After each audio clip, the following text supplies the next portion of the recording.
आपण पाहताय महाराष्ट्रातील सर्वात जलद news network Maharashtra police news 24. करता येईल आणि माझ्या त्या बहिणींना कशी मदत होईल हा प्रयत्न हा निश्चित प्रकारे हा बँकेचा होतोय. आणि बँकेपेक्षा मला एक आनंद आहे की शेवटी मी नेहमी म्हणतो की कुठल्याही घराच्या तिजोरीची चावी जर एखाद्या स्त्रीकडे असली, एखाद्या महिलेकडे असली तर त्या घराचा संसार हा अत्यंत व्यवस्थित चाललेला असतो.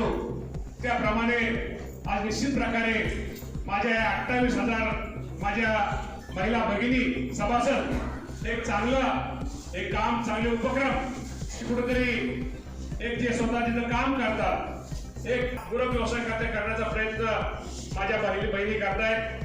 मगाशी त्यांनी सांगितलं की संसदमध्ये बेकरीचा असेल किंवा आपल्या तालुक्यामध्ये 2 महिला शेतकरी उत्पादक कंपन्या पण आहेत.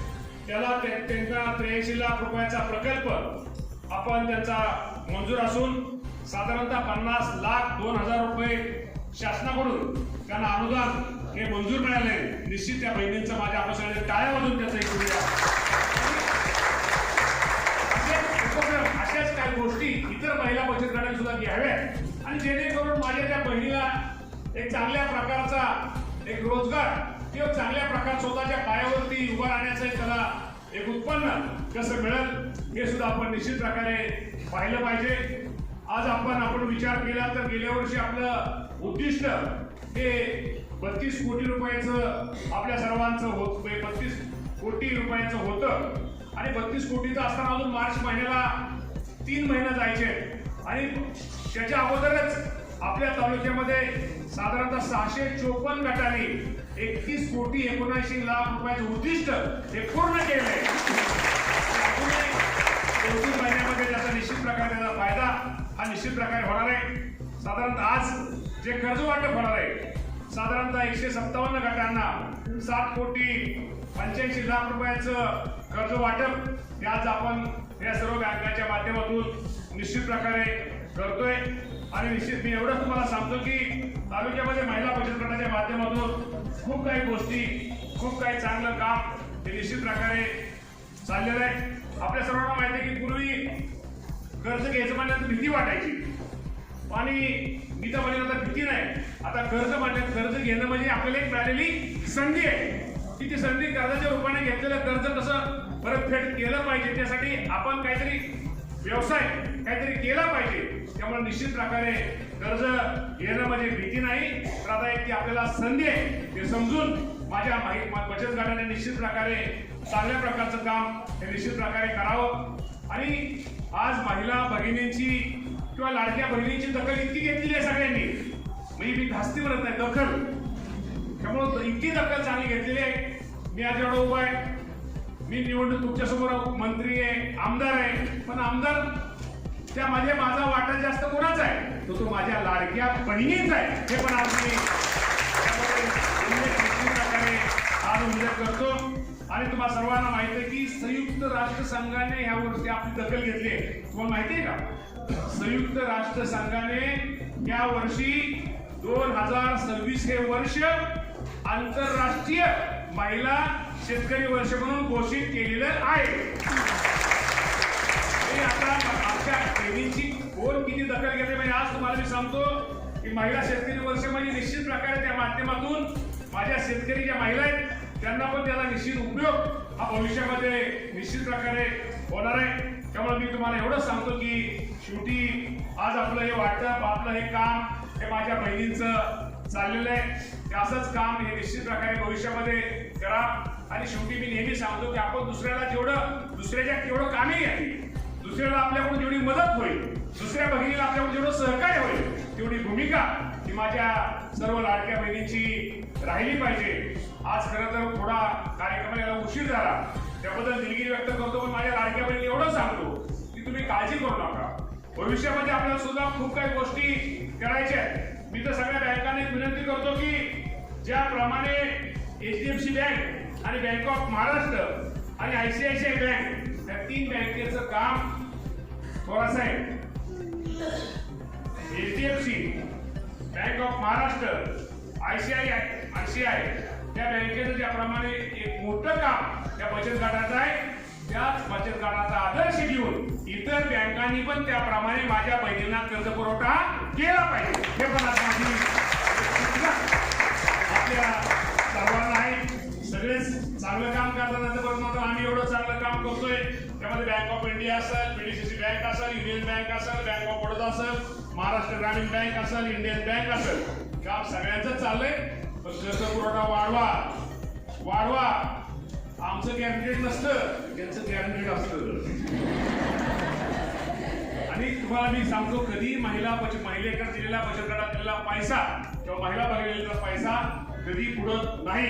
त्यामुळे या लोकांनी या वर्गावर थोडं लक्ष, त्यांना नवीन उद्योग व्यवसाय करण्यासाठी आपण सर्वांनी द्या. हे सुद्धा आज मी आमच्या सगळ्या बँकेच्या अधिकाऱ्यांना आजच्या या कार्यक्रमाच्या निमित्तानं सांगतो. ढोले सर, तुम्ही सुद्धा, तुमची पण मोठी शिक्षण संस्था आहे. शेवटी तुम्हाला एवढं सांगतो की लाडक्या बहिणी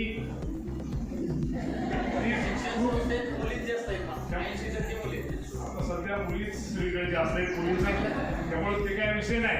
त्यामुळं निश्चित प्रकारे मी तुम्हाला एवढं सांगतो की आपल्या तालुक्यामध्ये चांगलं काम हे निश्चित प्रकारे आपल्या ज्या दोन्ही संस्था आहेत त्या आमच्या महिला बचत गटाच्या माध्यमातून, CRFच्या माध्यमातून की निश्चित प्रकारे खूप चांगलं काम हे ते करतायत.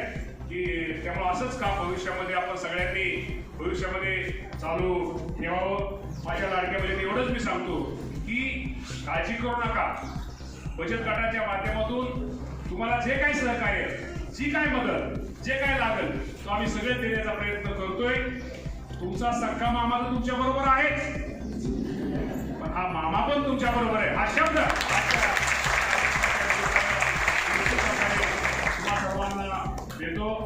आज तुम्हाला मी सांगतो, CRP किती आहे, कोण किती आल्यात आपल्या सगळे हजर आहेत. त्यामुळं ताईंनो, तुमचं खरं कौशल्य तुमचं आहे की बचत गटाचे अध्यक्ष, कार्याध्यक्ष आणि सचिव, 3 प्रमुख ना. आता मला पण बरंच तुमचं माहिती नाही, त्यामुळं पत्रकार बंधूंना लय बारीक बघावं तितकं सोपं नसतं. ते लय असं अरे पहिली मम्मी आहे इतकं सोपं नाही.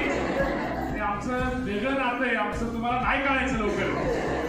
त्यामुळं आज हा खूप चांगला कार्यक्रम. शेवटी बहिणीने एवढं सांगतो की आयुष्यामध्ये कर्ज वाटप घेऊन त्याची परतफेड कशी व्यवस्थित होईल, त्यातनं आपल्या बचत गटाला कसा फायदा होईल, त्यातनं आपल्या रोज बचत गटाच्या सभासद कसं वाढवता येतील, त्यातनं कशी माणसं आमच्या बहिणी जोडता येतील. आणि एखाद्या घरात तुम्हाला मी आज सांगतो की आज एखाद्या बचत गटाच्या माध्यमातून तुम्ही ज्यावेळेस कर्ज वाटप करता आणि एखाद्या बहिणीच्या घरातला कोणतरी आजारी पडतो आणि त्याच्यावरती एक दुःखद घटना घडते, त्यावेळेस तुमच्या बचत गटाच्या माध्यमातून जेव्हा तुम्ही त्याला चेक कार्ड देता किंवा कर्ज वाटप करता, त्या माझ्या बहिणीच्या डोळ्यामध्ये तिला किती समाधानाची झोप लागते.